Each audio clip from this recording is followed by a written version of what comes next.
Assalamualaikum warahmatullahi wabarakatuh. Bismillahirrahmanirrahim. Alhamdulillahi rabbil alamin. Wassalatu wassalamu ala ashrafil anbiya'i wal mursalin wa ala alihi wa sahbihi wa man tabi'ahum bi ihsanin ila yaumiddin. Amma ba'd. Alhamdulillah, syukur kepada Allah Subhanahu wa taala. Takdir Allah yang sejak azali, Allah Ta'ala zahirkan, Allah Ta'ala jadikan kita dapat sama-sama sambung belajar ataupun ulang kaji ilmu tasawuf khasnya dan ilmu agama yang lain. Seperti biasa kita mulakan dengan wirdul Imam Ali ibn Abi Bakr As-Sakran daripada kitab Syawarikul Anwar dan kitab Barzanji. A'udzu billahi minasyaitonir rajim. Bismillahirrahmanirrahim. Allahumma inni ihtantu bidarbillah tuluhu ma sya'allah kufluhu la ilaha illallah babuhu Muhammadur Rasulullah sallallahu alaihi wasallam saqafuhu la hawla wa la quwwata illa billah al-aliyyil azim. Ahata bina min bismillahirrahmanirrahim. Alhamdulillahi rabbil alamin. Ar-rahmanirrahim. Maliki yawmiddin. Iyyaka na'budu wa iyyaka nasta'in. Ihdinas siratal mustaqim. صراط الذين أنعمت عليهم غير المغضوب عليهم ولا الضالين آمين. سور الله لا إله إلا هو الحي القيوم لا تأخذه سنة ولا نوم له ما في السماوات وما في الأرض من ذا الذي يشفع عنده إلا بإذنه يعلم ما بين أيديهم وما خلفهم ولا يحيطون بشيء من علمه إلا بما شاء وسع كرسيه السماوات والأرض ولا يؤوده حفظهما وهو العلي العظيم. بنا استدارت كما استدارت الملائكة بمدينة الرسول بلا خندق ولا سور من كل قدر مقدور وحذر محذور ومن جميع الشرور. تتروسنا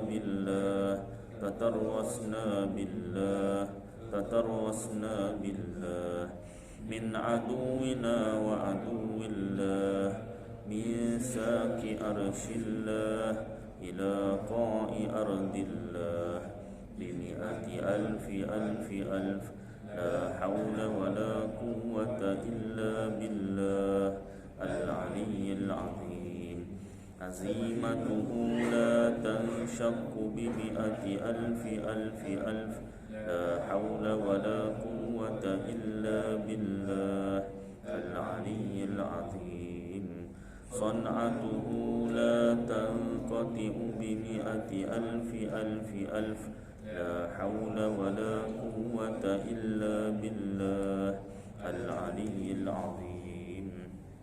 اللهم إن أحد أرادني بسوء من الجن والإنس والوحوش من بشر أو شيطان أو سلطان أو وسواس فاردد نظرهم في انتكاس وقلوبهم في وسواس وأيديهم في إفلاس وأوبقهم من الرجل إلى الرأس لا في سهل يجدع ولا في جبل يطلع بمئة ألف لا حول ولا قوة quwwata illa billah al-aliyyil azim. Wa sallallahu ala sayyidina Muhammad wa ala alihi wa sahbihi wa sallam. Walhamdulillahi rabbil alamin. Alhamdulillah yang berusaha tuan-tuan urusi Masjid Nurul Hidayah Jalan Tasik Bandar Seri Alam, yang dihormati Tuan Timbalan Pengurusi Masjid, yang dihormati Barisan AJK Masjid, yang dikasihi tuan-tuan imam, tuan-tuan bilal, muslimin muslimat yang dirahmati Allah Subhanahu wa taala. Baik, disambung pembacaan kitab Al-Jawharul Mahbub wa Munabbihatil Qulub bagi Syekh Ali bin Abdul Rahman Al-Kelantani, permata pemberian yang indah dan menjaga segala hati yang lalai. Tulisan Rumi, asalnya tulisan Jawi, dialih tulisan Rumi oleh Ustazah Nur Ain Abu. Bab yang ke-36 pada menyatakan kelebihan ziarah orang sakit. Subtopik 4 kelebihan diperoleh orang sakit. Orang sakit ni ada kelebihan ni. Apa kelebihan orang sakit? Dan daripada Abi Ibrahim radhiyallahu anhu katanya, sabda Rasulullah sallallahu alaihi wasallam, bagi orang sakit itu 4 perkara kelebihannya. Yang pertama, diangkatkan daripadanya akan kolam. Kolam apa Ustaz? Kolam renang? Bukan. Ini kolam bahasa Arab, kolamun, maknanya pen. Pen untuk apa ni Ustaz? Pen tulis suratan amal. Rokib atid. Yang ini tiada disurat, tiada ditulis akan kejahatannya. Kalau macam tu masa sakit lah kita nak buat jahat Ustaz. Itu niatnya dah lain. Niat dah lain, Allah Ta'ala tahu. Biasanya orang dah sakit ni dah tak ingat nak buat jahat. Kalau sakit-sakit pun buat jahat, itu namanya tak sedar diri. Tak insaf, tak insaf. Baik. Yang kedua, menyuruh Allah akan malaikat menyurat baginya, menulis baginya akan kelebihan segala amal yang ada ia kerjakan dia pada ketika sihatnya, maka ditinggalkan dia pada ketika uzur sakitnya. Kemarin ni masa dia sihat, dia sembahyang 5 waktu cukup tak? Sembahyang. Bukan setakat sembahyang 5 waktu. Qada-qada yang dia pernah tinggal, sembahyang fardu dia pernah tinggal, dia qada semua. Ada masa je qada, ada masa je qada. Kadang-kadang qada sempurna, kadang ambil yang paling simple. Tak kira lah. Jadi kalau macam tu ni masa sakit ni dia tak dapat nak buat. Katalah tak dapat nak buat apa nama ni, amal ibadat yang selalu dia buat masa sihat, tulis macam dia ibadat masa sihat. Allahu akbar. Tu kelebihan masa sakit. Jadi kena redha, terima. Yang ketiga, mengikut sakitnya akan tiap-tiap anggota pada jasadnya, maka mengeluar ia akan dosanya daripada tiap-tiap anggotanya itu. Sakit apa? Kepala. Jadi dosa yang dibuat dengan kepalanya tu dikeluarkan, diampunkanlah. Sakit apa? Tangan. Dosa-dosa yang pernah dibuat oleh tangannya tu diampunkan. Sakit apa? Kaki. Kakinya tu kalau pernah buat dosa diampunkan. Sakit apa? Sakit hati. Sakit hati tak tahulah masuk dalam ni ke tak. Sakit hati tu bukan penyakit yang dapat kelebihan tu, itu sakit hati. Tapi kalau dianiaya, dizalimi, kan, tu barangkali dapat juga masuk dalam ni. Yang keempat, jika mati ia dengan sakit itu, mati ia padahal diampunkan baginya. Dan jika hidup ia, hidup padahal diampunkan baginya. Ni bukan macam cerita Penambi, hidup susah, mati pun susah, tak. Ini hidup senang, diampunkan dosa. Kalau sakit lah. Hidup senang apa? Sebab diampunkan dosa. Mati pun senang. Pasal apa? Diampunkan dosa juga. Jadi sakit ni ada kelebihannya. Jangan kita merungut lah. Ustaz cakap boleh lah, Ustaz tak kena. Yalah, mudah-mudahan tak kena lah kan. Takkan dah kena baru boleh cakap, boleh nasihat. Tidak. Nasihat kita nasihat lah. Dan doa supaya tak kena. Yang dah kena tu, terimalah nasihat, redha. Ada kelebihannya.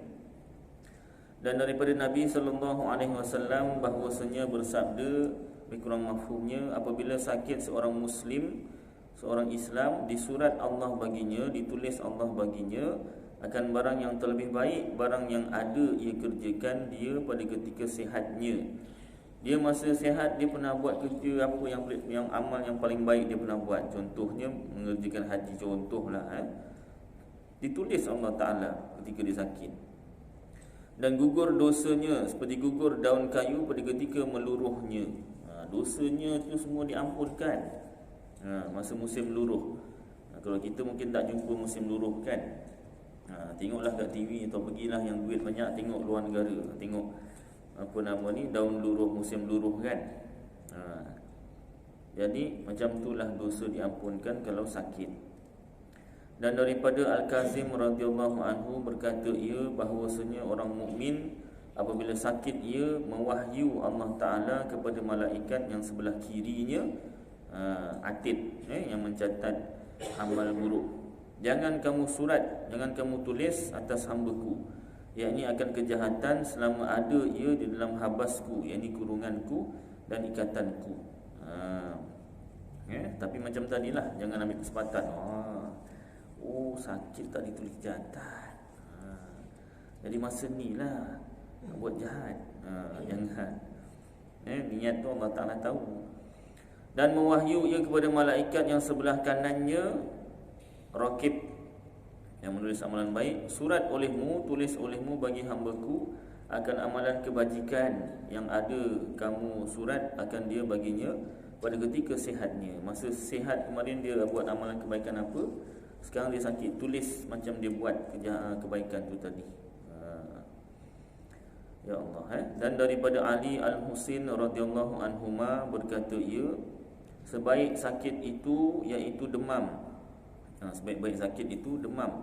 Diberi akan tiap-tiap anggota itu bahagiannya daripada balak, dan tiada kebajikan pada orang yang tiada dibalakkan dia. Maka sekaliannya dengan syarat sabar. Tapi ada syarat, syaratnya sabar. Dan redha atas qada Allah. Redha, terima. Jangan dipersoal, kenapalah aku, kenapa tak orang lain. Orang lain pun kenapalah aku, kenapa tak orang lain. Siapa yang nak dia tu kan. Setiap orang kalau dikenakan balak tu, sakit tu, adalah hikmahnya, pahalanya tu. Paling tidak kita pegang Allah Ta'ala nak ampunkan dosa kita ataupun nak naikkan darjat kita kan. Jadi sabar dan redha atas qada Allah dan hukumnya. Dan daripada Abi Ja'far radhiyallahu anhu berkata ia, sabda Rasulullah sallallahu alaihi wasallam, berfirman Allah azza wa jalla. Maknanya hadis qudsi lah ni. Artinya lebih kurang, apabila aku balakkan hamba-Ku, turunkan dugaan, ujian, masalah, balaklah. Apabila aku balakkan hamba-Ku, maka sabar ia dan tiada mengadu hal ia atas orang yang menziarah akan dia 3 kali. Dia tak bising lah. Orang datang ziarah lah, terima kasih ziarah. Tak adalah, aku tahu aku sakit kan, ngadu domba ataupun macam tak sabar atau tak redha kan. Jadi dia tak mengadu hal dia atas orang menziarahkan dia 3 kali. Dia cakap terima kasih saja ziarah pun kan. Aku ganti akan dia daging yang terlebih baik daripada dagingnya. Badan dia tu, daging badan dia tu, Allah Ta'ala gantikan yang lebih baik. Dan kulit yang terlebih baik daripada kulitnya. Tak payah buat facial. Kulit lagi baik. Dan darah yang terlebih baik daripada darahnya. Darah pun Allah Ta'ala gantikan dengan darah yang baik. Dan jika aku matikan dia kepada rahmat-Ku. Allah Ta'ala matikan dalam rahmat-Nya. Dan jika aku afiatkan, sihatkan dia, aku afiatkan, sihatkan padahal tiada dosa atasnya. Ya Allah, Ya Rabbi Karim. Ini hadis qudsi. Rasulullah bersabda, Allah Ta'ala berfirman. Jadi sabar. Yang penting kita sabar dan juga redha. Segala macam penyakit lah, penyakit ke masalah ke, sabar redha. Itu sebab nikmat paling besar dekat dunia ni ialah nikmat iman dan Islam. Terus apa? Kita belajar tauhid, belajar tasawuf, belajar sabar, belajar redha. Tahu kelebihannya itu kan. Jadi kita amalkanlah. Baik. Doa orang sakit menyamai doa malaikat. Dan daripada Abi Abdullah radhiyallahu anhu, ziarah olehmu akan segala orang sakit daripada kamu, dan minta olehmu akan mereka itu bahawa mendoa mereka itu bagi kamu. Kita ziarah orang sakit, minta didoakan kita. Jadi ini sama-sama belajar lah. Yang ziarah pun belajar, yang sakit pun belajar. Kalau yang ziarah je belajar, datang ziarah orang sakit, doakan saya. Apa kau ni? Aku sakit, kau doakan aku lah. Dah aku marah pula. Bukan. Cakaplah orang yang sakit ni, doa ni sama macam doa malaikat. Oh iya ke? Alhamdulillah. Kalau macam tu biar aku doakan dia aku. Doakan dia awak, doakan juga. Untuk saya doakan jugalah. Maka bahawasanya doa orang sakit itu menyamai akan doa malaikat. Ya Allah, malaikat ni kalau doa memang makbul lah. Pasal apa? Malaikat tak ada buat dosa. Malaikat tak ada dosa. Dan barang siapa sakit satu malam, faqabbalaha biqabuliha. Di surat yang ini ditulis Allah Ta'ala baginya ibadat 60 tahun. Ya Allah, sakit satu malam je ibadat 60 tahun. Umur kita dah sampai tak tidak? Yang dah sampai Alhamdulillah. Tapi yang dah sampai itu pun adakah sepanjang 60 tahun tu ibadat sentiasa? Ini ibadat 60 tahun ni, maknanya 60 tahun tu memang full. Kalau bateri tu 100% full. Kalau umur kita 60 sekalipun, 8 jam confirm tidur punya kan. 8 jam, daripada 1/3 daripada 24 jam tu 8 jam tidur. Jadi daripada 60 tahun, 20 tahun dah tidur aja confirm. 20 tahun dah tidur aja. Saya tak. Lainlah kan. Biasanya. Jadi dah tinggal 40 tahun. 40 tahun punya ibadat. Tapi kan tidur kan ibadat juga Ustaz. Pandai. Bagus. Saya tidur, tapi tidur saya dikira ibadat Ustaz. Alhamdulillah. Maknanya genap balik 60. Betul juga kata kan. Saya tidur baca doa, ambil semayang. Saya bukan basuh kaki je. Orang kata basuh kaki. Ambil semayang, basuh kaki je. Apa dapat? Saya ambil semayang, baca doa, tidur saya dikira ibadat Ustaz. Baik. Betul juga kan. Dapat juga 60 tahun. Tapi ni satu malam punya sakit 60 tahun kan lagi baik. Bukanlah maksudnya kalau macam tu saya doa lah supaya saya sakit setiap malam. Jangan. Kita tak disuruh doa untuk sakit. Doa disuruh sihat. Andai kata Allah Ta'ala uji atau berikan bala dengan sakit, kita redha. Uji tu bukan Allah Ta'ala nak tahu kita redha ke tidak, sabar ke tidak. Tidak. Uji kat situ maksudnya Allah nak zahirkan, Allah nak tunjukkan pada makhluk yang lain. Baik. Maka dikata orang, apa makna faqabbalaha biqabuliha? Katanya tiada mengadu hal ia akan barang yang mengena akan dia pada malam itu kepada seorang. Tapi syaratnya yang sakit satu malam tak ibadat, dapat ibadat pahala ibadat 60 tahun tu tak mengadu dengan orang lain. Diam je. Dia sakit diam je. Yang bini pun tak cakap, diam je kan. Bang, okey bang? Okey, senyum. Bertuah. Bang, okey bang? Tak nampak ke aku sakit? Mana nampak? Sakit bukan semua sakit pun nampak. Sebab tu ditanya, abang okey? Cakap tak okey kalau tak boleh nak tahan kan. Tak okey lah, ambilkan ubat ke apa kan. Kalau boleh tahan, dapat pahala 60 tahun. Kata Abu Abdullah, sesungguhnya mengadu itu bahu berkata ia. Apa mengadu tu? Apa mengadu?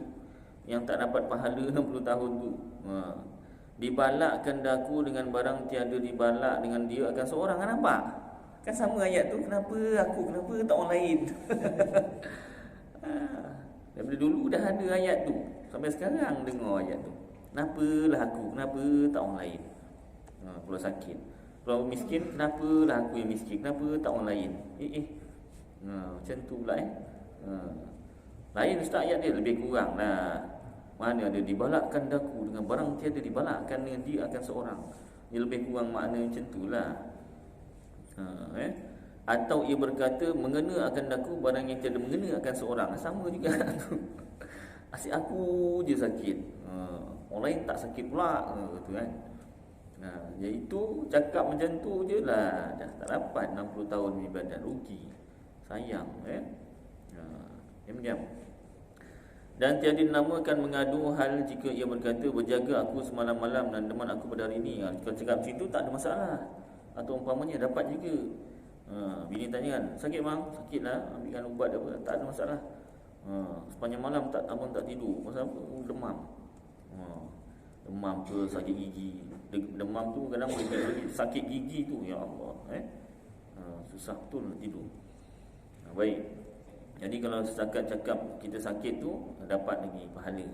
Jadi jangan mengadu yang tadi tu Asyik aku je kena, orang lain tak kena Baik. Dan sabda Nabi SAW, lebih kurang mafhumnya, apabila ziarah seorang kamu akan saudaranya yang sakit, maka hendaklah ia mendoa baginya, kita doakan dia. Dan hendaklah ia menuntut daripadanya akan doa. Kemudian kita minta pula dia doakan kita. Maka doanya itu seumpama doa malaikat. Ini sama-sama belajar lah. Semua orang belajar. Jadi yang sakit pun belajar, yang ziarah pun belajar. Jadi sama-sama doa. Datang ziarah, doakan orang yang sakit. Kemudian orang yang sakit tu minta, awak doakan saya pula. Doakan. Jadi saling doa mendoakan Baik. Dan sabdanya alaihi salatu wassalam, artinya lebih kurang, barang siapa ziarah orang sakit kerana Allah Ta'ala, tiada meminta oleh orang sakit baginya akan sesuatu melainkan diperkenan Allah Ta'ala baginya. Ini apa, orang ziarah orang sakit, tiada meminta oleh orang sakit baginya. Orang sakit tu doakan bagi orang yang ziarah tu, diperkenankan oleh Allah Ta'ala. Baik orang ni ziarah aku. Bukan macam Piramli. Baik ada makna tu. Itu lain.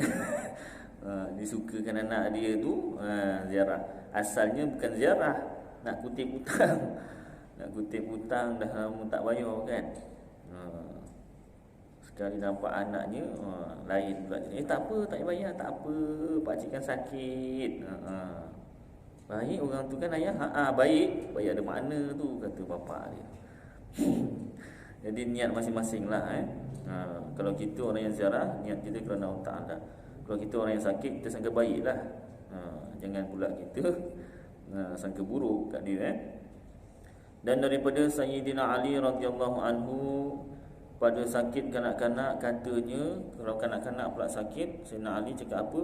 Kif bagi dua ibu bapanya, diampunkan dosa ibu bapanya. Allahu Akbar anak sakit. Kalau macam tu kita doakan supaya anak kita sakit, ustaz. Janganlah, susah nanti anak, kesian anak tu kan. Kalau dia sakit, dia itu ampunan untuk kita lah. Tapi kalau kita doakan supaya dia sihat, sian dia sakit kan.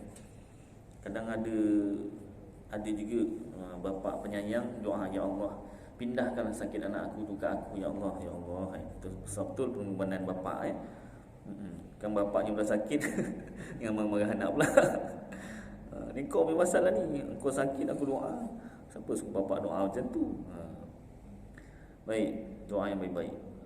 Dan sabda Nabi SAW, tadawaw fa innallaha azza wa jalla lam yunzil da'an illa wa anzala lahu dawa'an. Artinya lebih kurang, berubat olehmu, cik ubat. Usaha ikhtiar. Maka bahawasanya Allah Azza wa Jalla yang maha mulia lagi maha tinggi, tiada ia turunkan penyakit melainkan ia turunkan ubat yang menyembuhkan dia. Allah Ta'ala Rasulullah perintahkan supaya kalau kita sakit cari ubat, cari penawar, usahakan, ikhtiarkan. Tak pandai, cari yang pandai. Jangan cari yang mandai-mandai. Makin sakit nanti. Cari yang betul-betul pandai. Orang yang sakit digalakkan berwasiat dan berikhtiar untuk sembuh. Tajuk baru. Yang daripada Abi Abdullah radhiyallahu anhu berkata ia bahawasanya seorang nabi daripada anbiya sakit ia, maka katanya tiada aku berubat hingga menyembuhkan dia aku oleh orang yang memberi sakit akan daku. Aku tak nak berubat, aku nak Allah Ta'ala yang beri sakit, biar Allah Ta'ala yang sembuhkan, aku nak diam-diam aja. Mantap lah macam tu kan, lebih kurang lah. Ayat lebih kurang macam tu lah. Tak nak berubat lah. Ni Nabi ni, salah seorang Nabi, bukan Nabi Muhammad, salah seorang Nabi. Maka mewahyu Allah Azza wa Jalla kepada dia. Allah Ta'ala firman, perintahkan, tiada aku sembuhkan di kau hingga engkau berubat, maka bahawasanya sembuh daripada aku dan ubat pun daripada aku. Allah Ta'ala perintahkan supaya cari ubat atau ikhtiar untuk baik. Ini kena faham ayat ni, maksudnya Allah Ta'ala yang memberi sakit dan Allah Ta'ala juga yang menyembuhkan. Habis Allah Ta'ala suruh berubat tu, kalau tak berubat Allah Ta'ala tak sembuhkan, maknanya Allah Ta'ala kena nak sembuhkan kena makhluk tu berat sendiri dah cari ubat. Tidak, makhluk tu nak berubat ke tak nak berubat pun Allah Ta'ala yang tentukan juga. Ini perintah dari segi zahir syariat. Dari segi hakikat tauhid, Allah yang memberi sakit dan Allah yang menyembuhkan.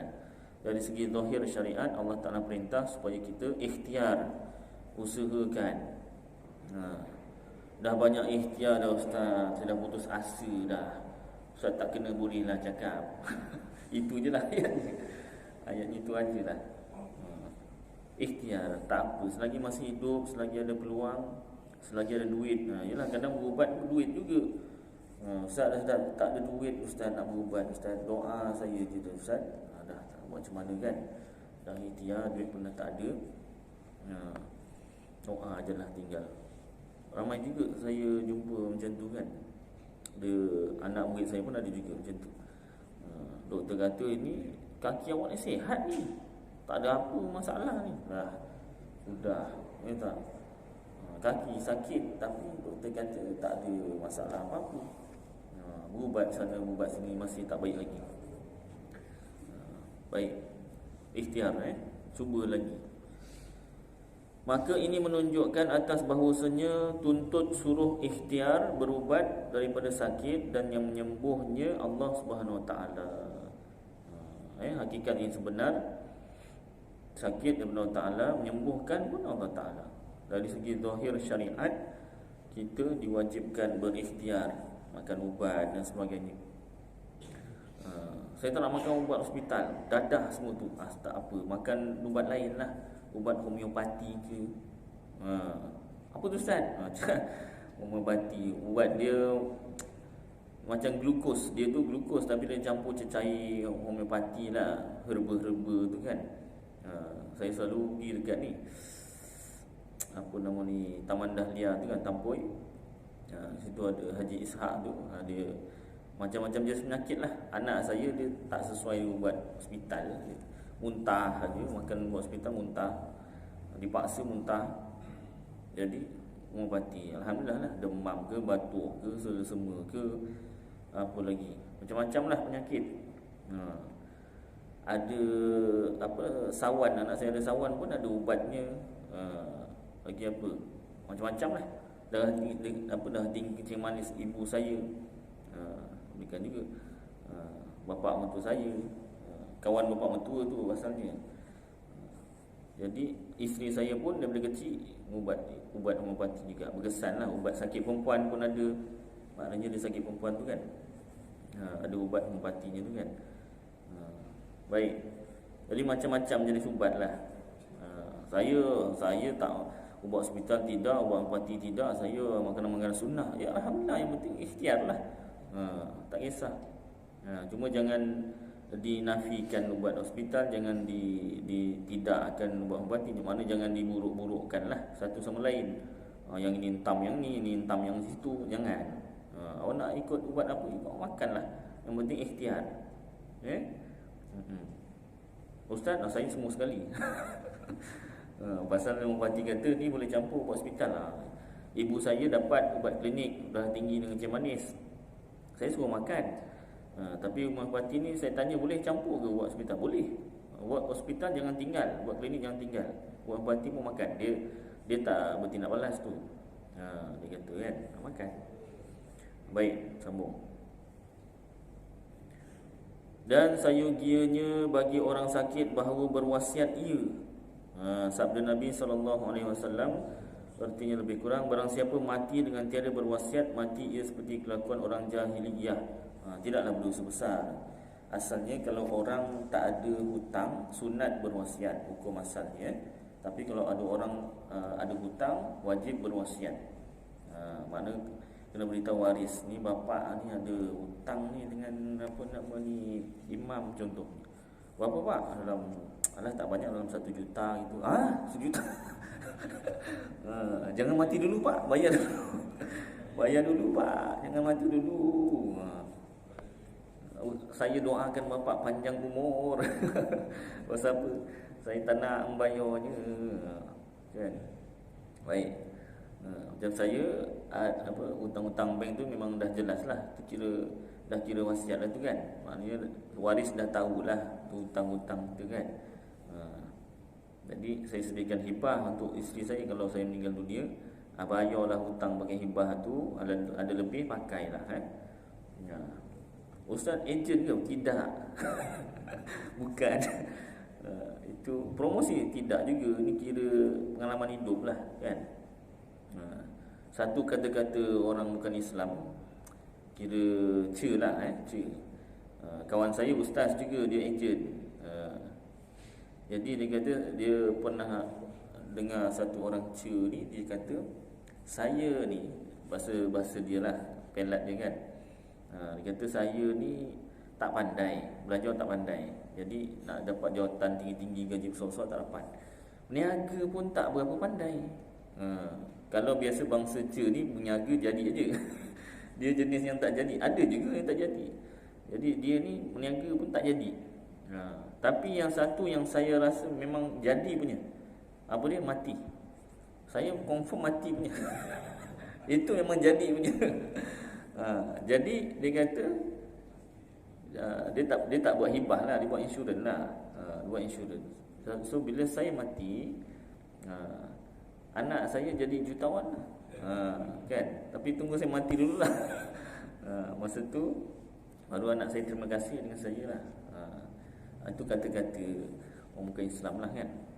Jadi apa nama ni, ada betulnya jugalah. Macam saya ni kan, belajar taklah tinggi mana, setengah ijazah je lah. Gaji pun tak besar sangat kan. Jadi apa salahnya kan. Tapi kita buat hibah lah. Saya buat hibah. Baik, kalau buat insurans tak boleh Ustaz? Boleh juga, insurans nyawa. Tapi kita niatkan dia macam khairat kematian. Kita niatkan macam tu. Kalau kita tak meninggal dunia, kita tak dapatlah duit tu.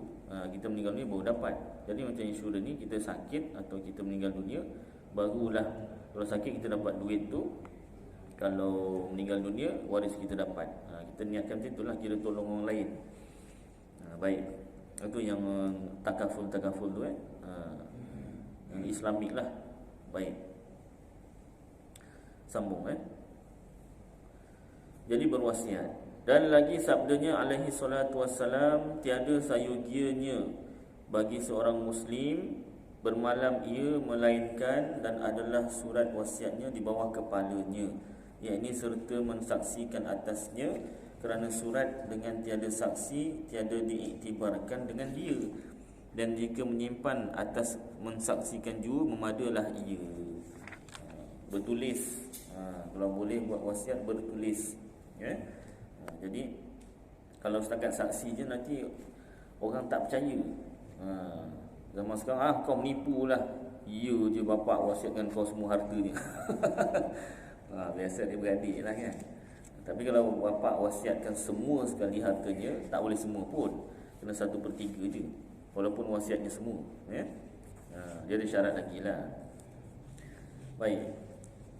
Dan pada hadis marfu', man lam yusi lam yu'zan lahu fil kalami ma'al mauta. Qila ya Rasulullah, wa hal yatakallamul mauta? Qala na'am wa yatazawaruna. Artinya lebih kurang, barang siapa tiada berwasiat tiada diizinkan baginya pada berkata-kata serta segala orang mati. Disembah orang, ya Rasulullah, dan adakah berkata-kata segala orang mati? Sabdanya, bahkan, dan ziarah-ziarah mereka itu setengah akan setengahnya. Ziarah orang sebelah, dalam kubur ziarah. Assalamualaikum, salam. Sihat? Alhamdulillah. Sama-sama taman-taman syurga. Tu tak ziarah orang sebelah tu, panaslah. Dia kat lubang-lubang neraka. Lebih kurang macam tu lah agaknya. Ziarah menziarahi dalam kubur. Kau tak ziarah? Tak ziarah, tak apalah, kau dah ziarah ni kira okey lah ni. Okay? Dalam kubur, ziarah menziarahi. Baik. Kata Damiri, jadi kalau orang tak berwasiat, dia tak boleh cakap apa-apa, diam je. Tak boleh nak cakap. Yang lain nak cakap, kenapa tu? Senyap je. Dia tak berwasiat dulu, masih hidup. Tak boleh cakap, diam je. Baik. Ibarat macam tu kan. Jadi buat wasiat. Wasiat mulut pun boleh. Yang asal hukumnya sunat sahaja. Kalau ada hutang baru wajib. Kata Damiri, aku lihat dengan Khad Ibni As-Salah, namanya Khad Ibni As-Salah, bahawasanya barang siapa mati daripada ketiadaan wasiat, tiada berkata ia di dalam masa barzakh kubur, iaitu daripada mati hingga hari dibangkitkan manusia. Tak boleh cakap, diam. Dan segala orang mati berziarah-ziarah mereka itu akan yang lain daripadanya. Maka kata setengah mereka itu bagi setengahnya, apa hal ini lelaki? Apa hal ni? Maka dikatakanlah ia mati akan ketiadaan berwasiat. Macam tu kan. Allahu a'lam. Habis tajuk tentang ziarah orang sakit. Baik, masuk bab yang ke-37 pada menyatakan kelebihan menyebutkan mati. Sebut pasal mati ni ada kelebihannya. Firman Allah Ta'ala, a'udzu billahi minasyaitonir rajim. Bismillahirrahmanirrahim. Innaka mayyitun wa innahum mayyitun. Sadaqallahul azim.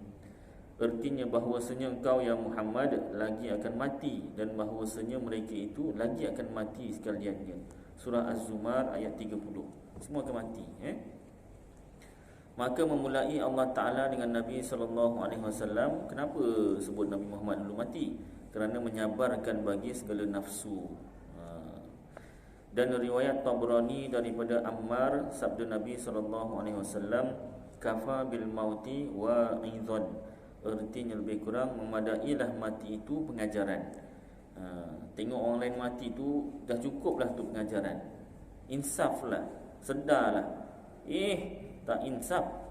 Tengah buat pengembumian ni, ngumpat, kau dah tahu.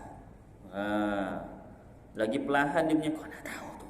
Lagi besar dia punya isunya tu kan. Baik. Jadi ambil pengajaran. Sabda Nabi SAW, al-mautu jisrun yuwassilul habiba ilal habibi. Artinya lebih kurang, bermula mati itu seperti titian jambatan, tempat lalu yang menyampaikan kekasih kepada kekasihnya. Allahu Akbar.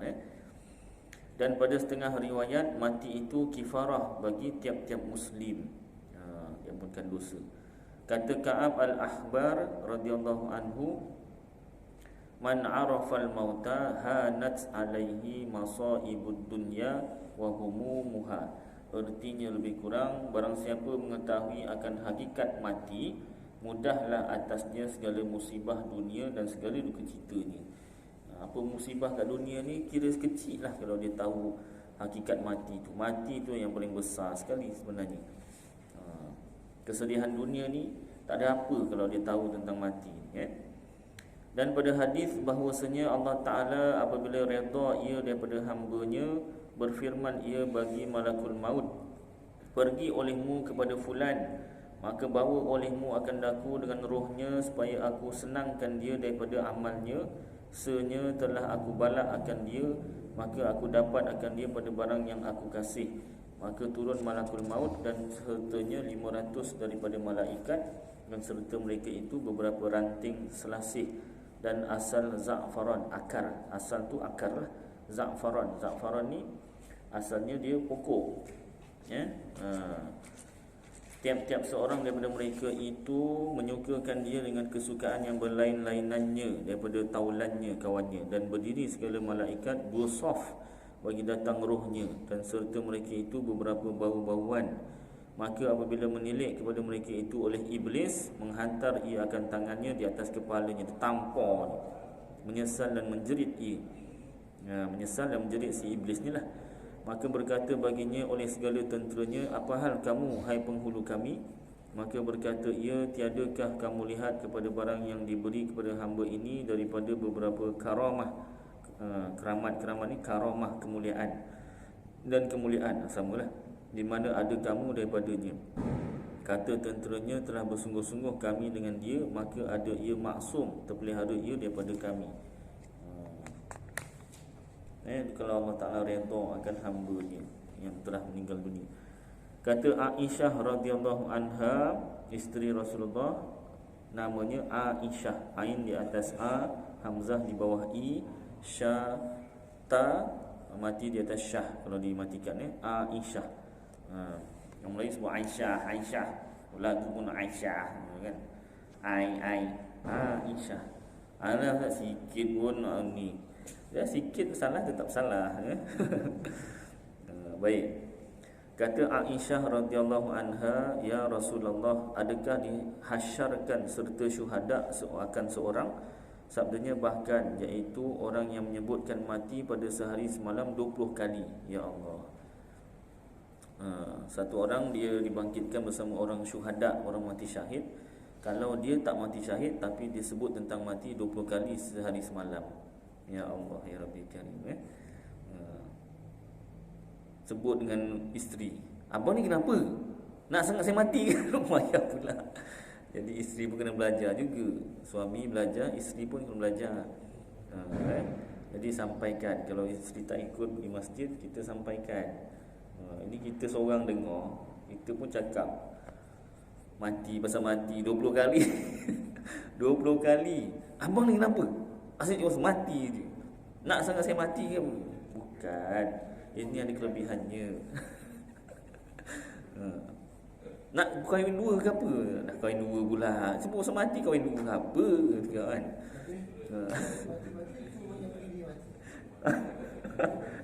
Allahu Akbar.